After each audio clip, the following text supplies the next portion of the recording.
Hello everyone and welcome to Cinderful Gaming. I hope you're all doing well, I hope you're all staying safe, and most of all, I hope you're all fighting that war against the Grey.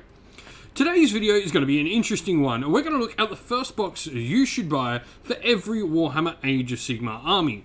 Now in this video, we're not going to look at start collecting boxes, we're going to look at other single unit boxes in this video.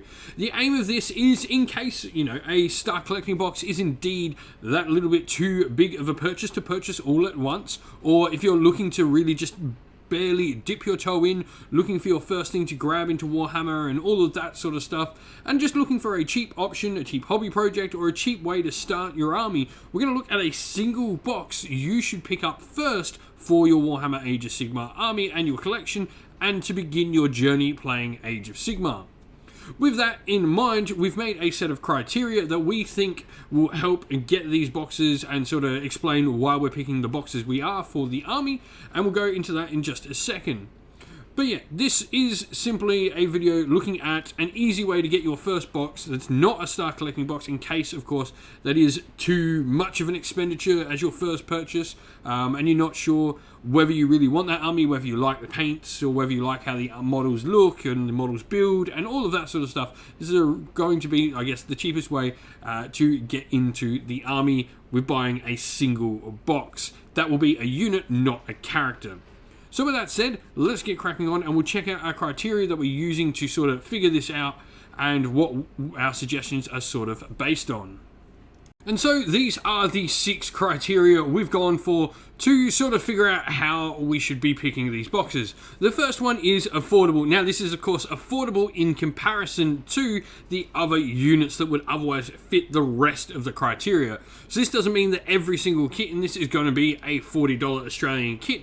It means in comparison to the rest of the units available and based on the criteria, it's going to be the most affordable option out of the ones. This will sort of be a tiebreaker at the end. We're also going to consider more units battle line. This is really important because it means it's easier to expand upon your initial purchase with other battle line and hero options to get you to a legal match play army to begin with. We're also going to look at multi-part and multi-use kits, because there are some kits where you could easily build 5 and 5 and grab another kit later and do 5 and 5 again to give you 2 units of 10. And a reason we would like to look at this is because this would enable you to make a Warhammer Age of Sigmar Warcry force. Warcry is a skirmish variation of Warhammer Age of Sigmar. It does use a different rule set, but it is a game you can get into much easier with much fewer models. A single kit from Warhammer Age of Sigmar can pretty much give you a whole Warhammer Age of Sigmar Warcry army, or warband as they're called in the game. And we'll have videos on the channel explaining how to get into Warcry with these kits individually and some other kits later in the week. We've also got the idea that we want this kit to be easy to paint. You don't want to pick the most technically advanced kit with the most bejangles and bits and pieces all over it. You want to have something that's simple, while gives you an aesthetic that's true to the army, but also just gives you something that's going to allow you to practice basic techniques on. And lastly, we want the kit we pick to be a decent competitive option.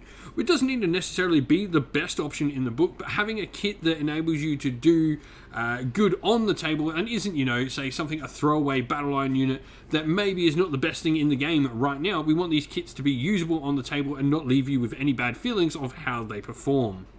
So with that all said, let's get cracking and let's get going through all the armies and talk about all of these in turn.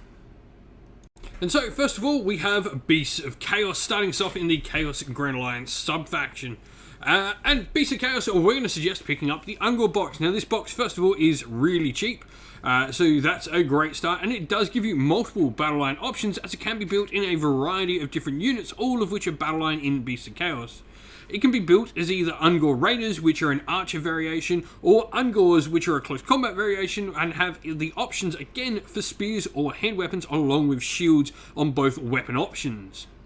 You do have a bunch of models here that really make this a great box for a Warcry force, as you're going to have all the 3 different loadout of weapons, whether that's bows, spears, hand weapons, in addition with champions for all the different options as well. So it's just a load of different options for your Warcry force in this.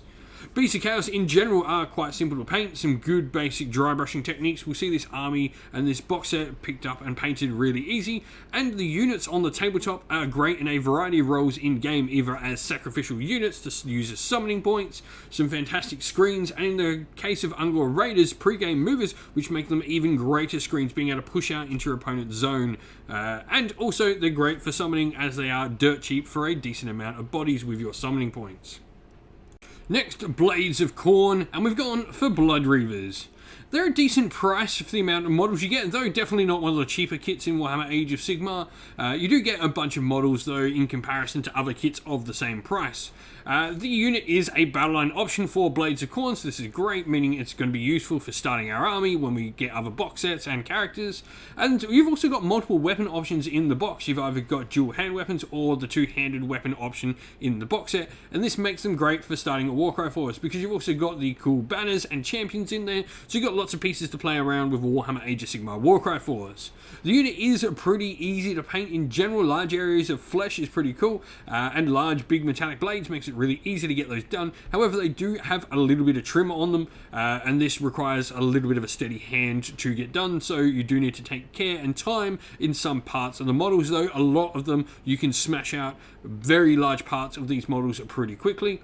And, you know, this unit is decent in the game. You can use them as a sacrificial unit. They're great at filling out minimum battle line requirements, as they are relatively cheap in 10-man units. You can get them in your army for about 80 points, so they're nice at just filling those basic requirements. Though they're definitely not one of the best options inside the book, they do have their place as a sort of sacrificial unit in the army.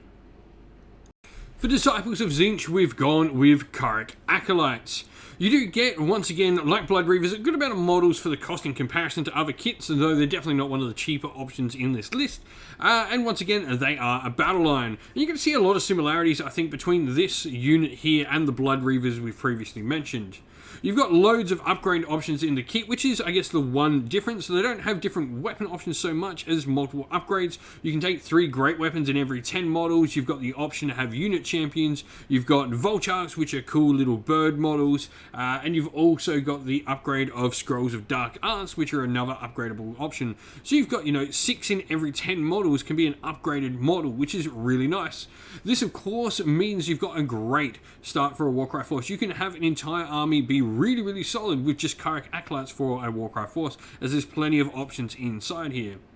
Large areas of the models are just flesh and cloth, and these areas are really easy to paint. However, they do have a lot of trim, and a lot of the more upgraded models do have a lot of different textures on them, which require not only some other techniques, but also require just more paint to get through. You're going to find with things like the Vulchark, you need to have just paints just for that single Vulchark model in your army, unless you're doing something, I guess, using the paints you've already got, but you are going to find you use that few more paints just because you've got these upgrade models in the unit. The unit is a good cheap battleline option to fill out requirements with other battleline options in the army like Horrors, which are definitely the more competitive option, costing quite a few points. You're not going to find a unit or 2 of Kharadron Acolytes definitely fills out your costs. Kharadron Acolytes can be decent in certain builds, but they're definitely not the most competitive option in the army. For Hedonites to Slaanesh, I recommend the Myrmidesh Painbringers. Now, this isn't the most affordable kit in the rain. That definitely goes to Daemonettes, who are by far a much cheaper option, though you don't get all the options in this, and they're generally not as good a starting point, I think. You definitely want to pick Daemonettes up later with your purchases. For me, this unit is a battleline option, though it does require a very specific hero to become battleline, and it does unlock both variations of the build inside this kit as battleline if you have that particular hero, which is a Lord of Pain. Really cool model. Now, they are, as mentioned, a dual kit with Symbaresh Twin Souls, and this means they're great for Warcry, as you're going to get a load of different options here available to the army. So there's just a bunch of cool different options you can play around with for Warcry. The army and the models themselves, there is a lot of trim and a lot of fiddly bits to paint with the army, but you can, I guess, knock out a decent portion of the armor and the cloaks in pretty quick, easy fashion, though there are lots of little tiny bits to paint with this, so definitely not the easiest paint, but that could be said for a lot of Slaanesh models. Slaanesh at the moment isn't the most competitive force, but Painbringers I do feel give you a handy anvil, which is something Slaanesh sort of lack. There's definitely no, I guess, super awesome competitive option in Slaanesh at the moment, so I don't think you're going to be hampered by this. This is where the army is at the moment, and this is a really fun unit that's going to give you a great place to start. Next, Maggotkin of Nurgle, we've gone with Putrid Blood Kings. Now, like the Mermage Painbringers, they're definitely not the cheapest kit in the range. That definitely goes to Plague Bearers, which are another battle line option, so definitely something you can look at if you're looking for that. However, this unit is battle line, and they do have an amazing amount of variety of bits and pieces inside this kit to really make each and every model in the unit look unique. This, in turn, it makes them great for Warcry. While in Warhammer Age of Sigmar, they don't necessarily have a bunch of different loadouts, and they actually have a bunch of, I guess, universal rules for a bunch of weapons. In Warcry, they all have a bunch of different rules, so this really makes them great for getting into the game with that. A single box of Black Kings is probably enough for a full Warcry warband. The unit is surprisingly easy to paint with a lot of different textures and details. You might, I guess, feel that there's going to be some issues with how you have to paint these, but because Nurgle is so dirty and so grimy, washes are your friends here and can really make, I guess, these models look fantastic in very minimal effort. The unit is a solid competitive option as well for the army. They've got a large number of attacks. This triggers a lot of disease points, which is a major part of how the army works in the game. Next we have the Skaven, and we've gone for the option Clan Rats. Clan Rats are the cheapest pure battleline option in the army, and battleline is a little bit odd with how Skaven go with requirements. This is why we're suggesting Clan Rats, because nearly in every army you're going to need them if you're going to sort of mix and match what you're taking from the different clans. You do get two different weapon loadouts, spears or hand weapons, and this does give you some options for Warcry, though Clan Rats generally are pretty weak in most versions of the game. So you probably want to look to expand eventually onwards, but you do have a good starting point with two different weapon options available plus your unit champions. The unit is pretty easy to paint. Washes, as before with Maggotkin and Nurgle, are certainly your friend. You put down base coats and a wash of Angrax Earthshade or a brown wash, something like Army Painter tones, and all of that will definitely do some fantastic work on your Skaven. And as mentioned, they're needed in almost every Skaven army. How Skaven works in requiring you to get battle line for specific clans. If you mix and match, you will need Clan Rats, so they're a great option to have in your army for that reason. And lastly, last army for Chaos, we've gone with Slaves to Darkness, choosing the Chaos Warriors. You do get a good amount of models for the cost, and they are a battle line option, so this is all good and dandy. We then get multiple weapon options, either the hand weapons and shields, or having two hand weapons, and even a cool upgrade option with a upgradable sprue you can purchase as well for halberds for the unit. So a bunch of different weapon variations there. This of course gives you loads of different options to make for a great Warcry force with the 3 different weapon loadouts plus unit champions. With the different weapon loadouts, you've just got a ton of stuff to play around with the army. And Chaos Warriors are super easy to paint. Armor, cloth, and fur, and you're pretty much there. Add in some tiny bits of bone and a little bit of gold detail, and you're done with your army. Really super easy models to paint that look amazing with very minimal effort. The unit is a decent option in the game. They can be a great anvil. They can get some buffs to really make them go ham and definitely get some more attacks. They're a solid unit in the game, though nothing outstanding. And so, kicking us off with Death, we have the Flesh Eater Courts, and we have gone for the Crypt Horror box set. Now, this isn't the most affordable option, but it is very, very near the cheapest battleline option for the army, so it's pretty good. You just get a load more options in this kit than the other battleline options, so this is why I recommend this one, as it really helps you build up that Warcry force. So, as mentioned, battleline in some various ways. Both the 2 unit options that you can make out of this box set can be battleline in different sub-factions within the army, and you've also got the options in there for character options inside the models as well, though this does break up your unit sizes and you're needing to sort of pull some pieces together, get multiple of these boxes in order to have characters, but as a great starting point to build a Warcry force, this is a fantastic unit option to pick up. The unit is relatively easy to paint. Large areas of skin, minimal other details. They paint up and paint real easy. Super simple stuff here for painting, which is great for getting your first unit on the tabletop. They can have some useful options in competitive play, the different variations. Definitely the Crypt Flayers have a little bit more play than the Crypt Horrors, though both in Flesh Eater Courts, which at the moment is a somewhat struggling army, do have options and usefulness in playing the army. Moving on to Nighthaunt, and we have Grimghast Reapers. Now, once again, they aren't the cheapest option, though they're not much more than the other option, and these are a much more dynamic kit than the easy-to-build kit, which is not that much cheaper in all honesty. They are a battle line option for the army, and they do have a unique champion with the Dolorous Bell, giving them, a cool, unique-looking champion. This is a solid starting point for Warcry. They're decent in Warcry, though you definitely will want to add some other options to your army. You definitely need more than just Grimghast Reapers to play a solid Warcry force. The unit is pretty easy to paint though. Large areas of cloth make Nighthaunt super easy to paint. You've got some cool technical paints available from Games Workshop like Nighthaunt Gloom and Hexfire Flame and stuff like that. They really do make painting Nighthaunt very easy. And, they're a decent unit option for the army as well. They are one of your more elite battle line options other than, say, your Chainrushed Horde, which is probably the other unit and the cheaper, easy to build option I've been talking about. But I prefer Grimghast Reapers. I reckon they give you a much nicer unit to get as your first unit for the army. For Ossiarch Bone Reapers, we've gone for Mortek Guard. You do get a decent amount of models for the cost. They are one of the more expensive kits we've mentioned on this entire list of unit options, but you do get 20 models for your decently costed unit, so, they do work out to be pretty decent in cost-wise. They are a battle line option for the army, which is also great. You do have multiple weapon options with either spears or hand weapons as options for the unit, along with an actual special weapon in the form of a Great Blade, and so you've got your unit champion on top of that. This gives you, some decent options to play around with a Warcry force, so you've got a decent solid starter Warcry force here, though you probably will want to add other units. This one doesn't need them as much as, say, some of the other forces we previously talked about. Bone is super easy to paint. They've got large areas of bone, large areas on their shields, which really makes just painting them a breeze. I absolutely love painting Mortek Guard. They come together super easy and super nice with very minimal effort.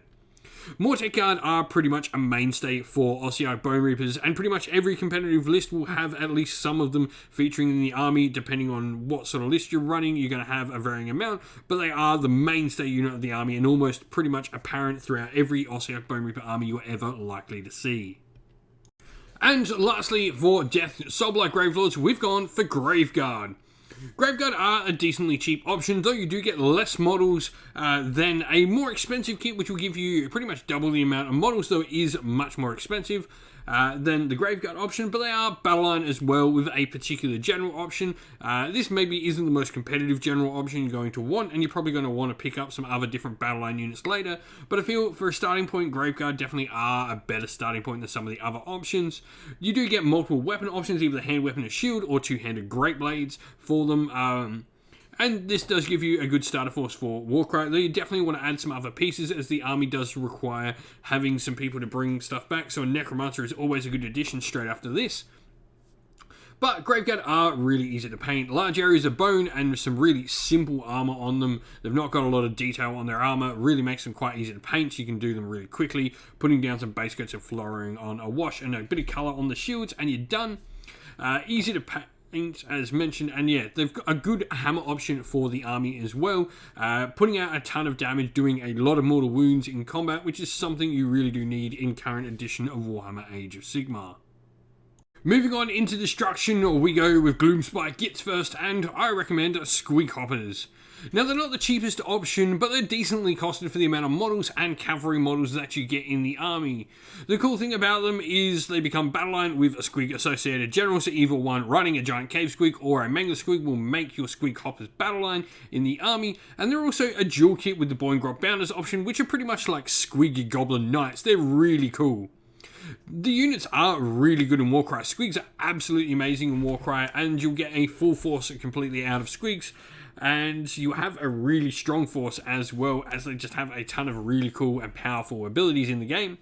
And, Squigs are also super easy and fun to paint. While it might look like that they are packed with details, I definitely recommend going and checking out Warhammer TV's How to Paint manga squig option, and I'll show you a great way to paint up squigs with some dry brushing techniques in no time at all. And also the Gloomspite Gitz Battle Tome has a bunch of fantastic painting tutorials on mushrooms and squigs and all of the good stuff on the models. The unit's also just super fun to play with on the tabletop. They can be a little bit random, and sometimes they will absolutely do nothing or potentially move, 2 inches. But when these units do work, they can do a ton of damage. They can really be random, and they are super swingy, but they're a load of fun on the table for it. Moving on to Ogre More Tribes, and we've gone for the Ogre Gluttons. These are a really affordable option. For the amount of models, the size of the models, you do get a decent amount of them for what you're paying, and they are a battle line option for the army, and one of the only pure battle line options not requiring you to play with a certain general option to be battle line. You do get some cool different weapon loadouts, either the dual hand weapons or the hand weapon and the Iron Fist, which is a cool type of shield that ogres have.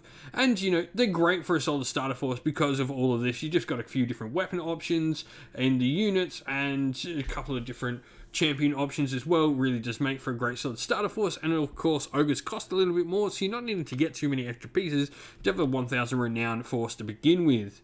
Ogres are super easy to paint. Large areas of cloth in their trousers, and then also the large areas of skin just really come together nicely. And also, they can be great for learning how to freehand on. Some ogre tattoos on them is really great. I recommend checking out the How to Paint Ogre Thundertusk kit. Yeah, it's got a section on there that goes through the entire ogre model and shows you how to do some freehand techniques as well as get skin done. Really easy. A fantastic tutorial to use when painting your ogres. And, a good solid option on the tabletop as well. A beefy anvil option. You might think that ogres generally want to go out and fight, but gluttons are really great at holding objectives. Just a load of wounds in a small amount of models really just make them great for holding objectives. Next we have the Orruk War Clans, and we've gone for Orruk Brutes. Now they're not the cheapest buck per model ratio in the army. You definitely got some other kits that give you a lot more versatility and a lot more models for your money, but I do think this is a great unit to start with. Not so many models to have to paint is great, and the other units can, I guess, be a little bit samey in the models. This unit is a battle line option though, as well as the other unit we're probably talking about, which is Ardboys, and you do get loads of options to build really unique models. They've got these cool two-handed sort of halberd-like weapons, a big boss claw and cleaver. They've got dual hand weapons. They've got a ton of different options throughout the unit to build, which really makes them cool, unique, and is also great for starting Warcries. All these different weapon options have different rules in Warcry, which is fantastic.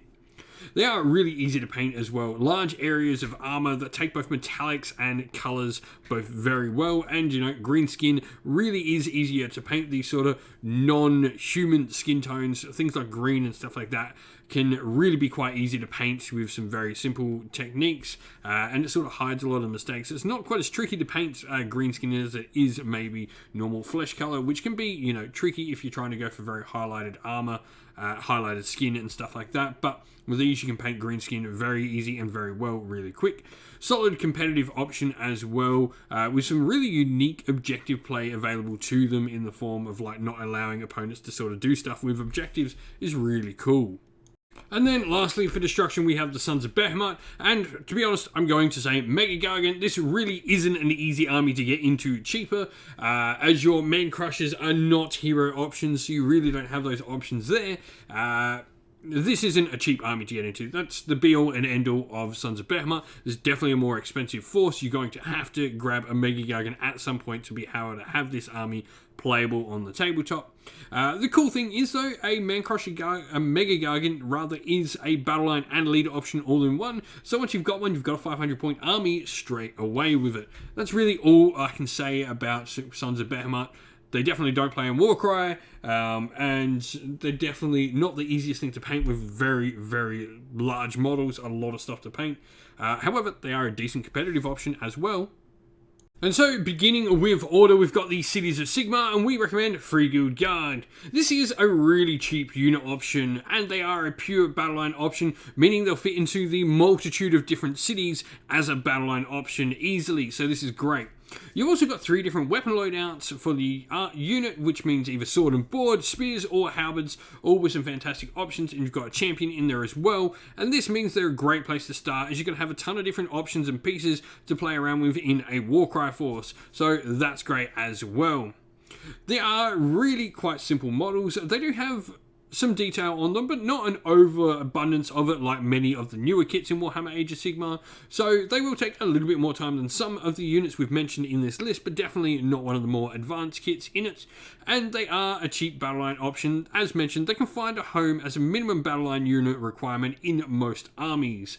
Coming in at very small points cost means you can just sort of fill out and take other stuff you want. Cities of Sigmar is definitely one of the ones where it is hard to place a single unit for the army, so you definitely, depending on what sort of city you're playing with, this may change for you, but I do feel Free Guard fit into the majority of cities really easily. Moving on to Daughters of Khaine, and I recommend Bloodstalkers. Now, this isn't the most bang for buck kit in the unit. In the army, you definitely get more models for your money if you look into, say, the Witch Elf kit, but you do get much larger models in this, so I think it sort of works out pretty even there.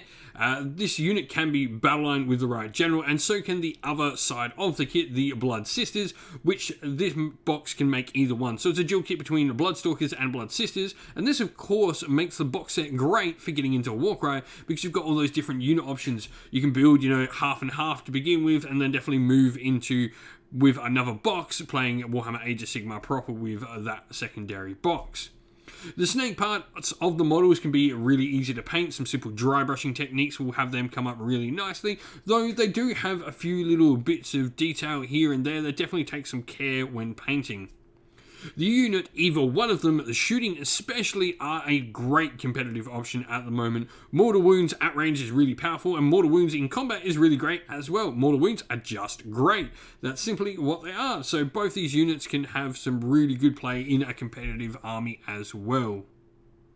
For Fyreslayers, we've gone with Hearthguard Berserkers. Now, this certainly isn't the most cost-effective unit in the army. You definitely get more models for your money when you look at Volkite Berserkers. However, the Fyreslayers in general are not a cheap army. Most of the units are much more expensive than similarly costed units or similar sized units in other armies.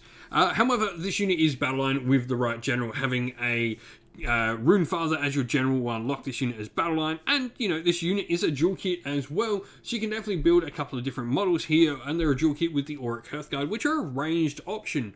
This does make them great for a Warcry starter force, as you do get range and combat all in one, which really is great to have that starting Warcry force.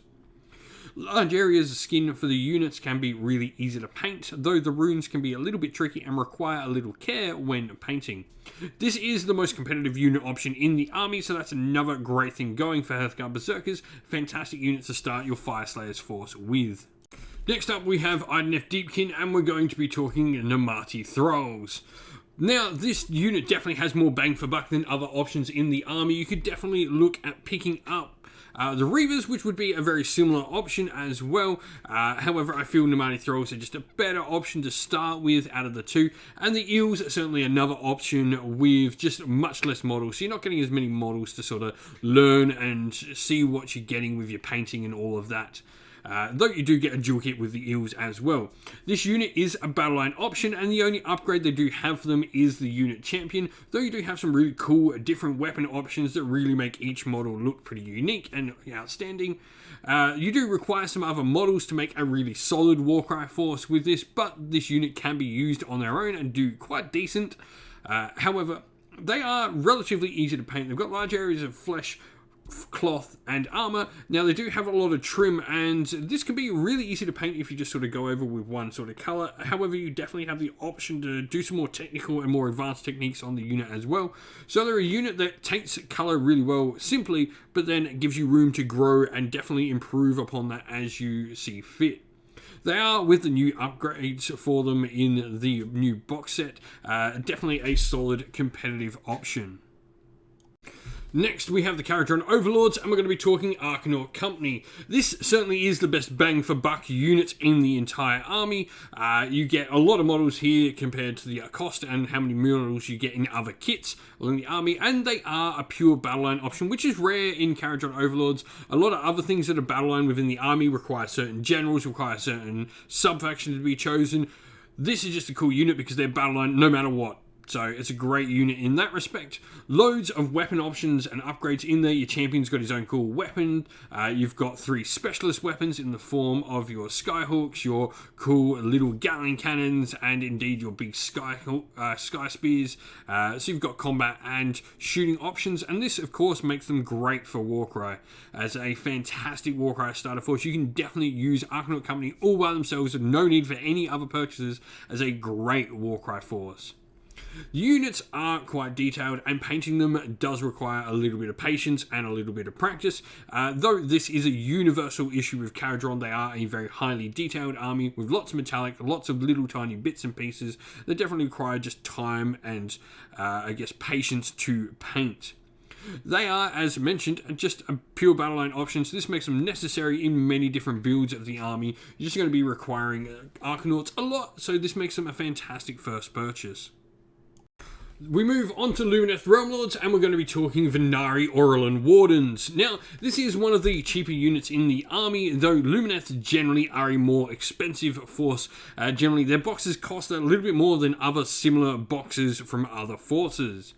Venari Aurelin Wardens are the only pure battle line option in the army, and they are necessary in many army builds because of this. Now, the only unit option upgrade you get for them is the unit champion, but that is a wizard, so that's pretty cool.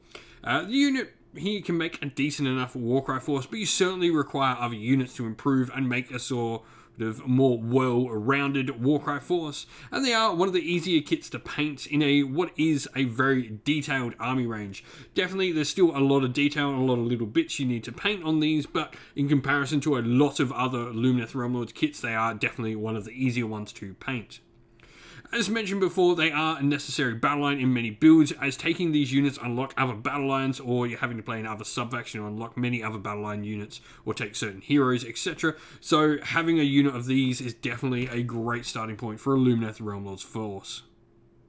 And now, Seraphon Skinks are definitely the greatest unit to pick up when you're starting. So you get a fantastic bang for buck. You get a ton of models inside this kit for the amount you're paying in comparison to a lot of other armies. And they're a battle line option as well, which is also fantastic for them.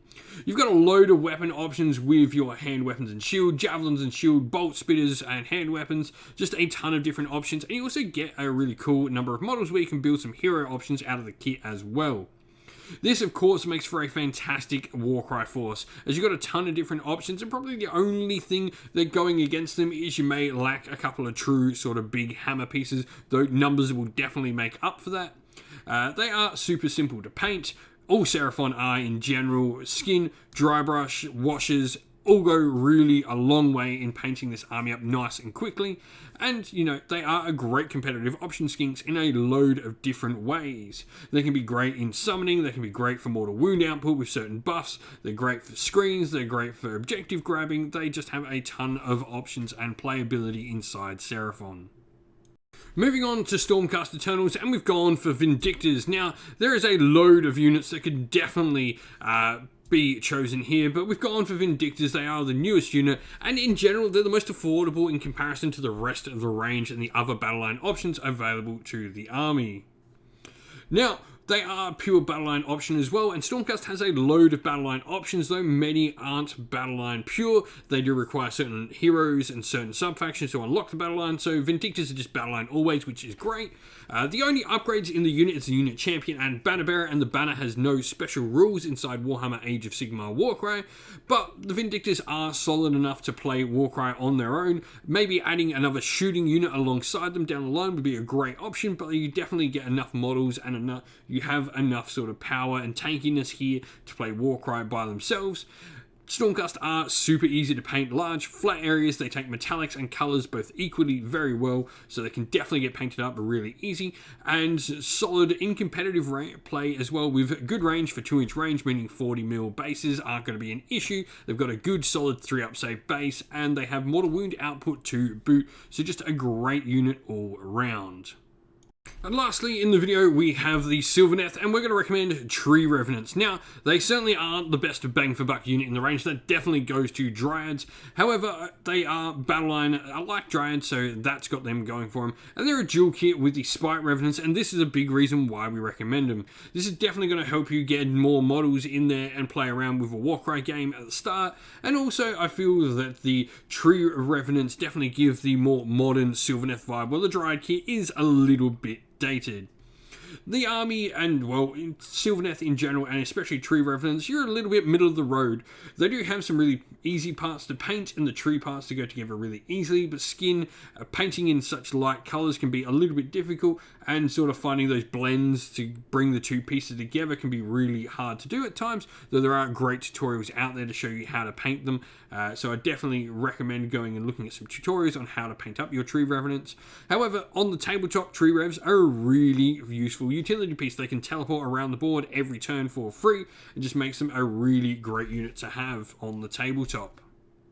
Well, that's the end of the video. Thank you all for watching. If you enjoyed it, please leave a comment below and let us know what you enjoyed about the video, and don't forget to leave a like and subscribe to the channel and turn those bell notifications on so you don't miss a beat when we upload new stuff to the channel. Lastly, if you'd like to help support the channel in another way, you can do so either by helping support the channel on Patreon or YouTube members. This allows us to continue to make new content for the channel, exploring other game systems outside of Warhammer Age of Sigmar, like we have started to with things like Elder Scrolls: A Call to Arms and Conquest: The Last Argument of Kings and Warhammer 40,000, and it helps us just continue to make more Age of Sigmar content as well. Thank you to, though, everyone who has helped support, and we'd like to give them all a shout out to our patrons. First of all, Christian Weir, James Soren, Greenskins Gaming, AJC, Kenny Lowe, Outer and Shop First, Andrew Bowen, Nathan Fee, The Rising Ape, Q Dynamic, Agu, Anthony B, Anton Nilsson, JJ Austrian, Average Wargamer, Domir, Mark Harvey, James Cater, and Samuel. And to our YouTube members as well, Green Roots Gaming, Kenton Young, Chris Wallace, Ronya, Vinny Locklorick, The Johnny 84, David Ellsworth, Revenar, Wolfric Nick, Broken Chef, Sean Scott, and Diplomat.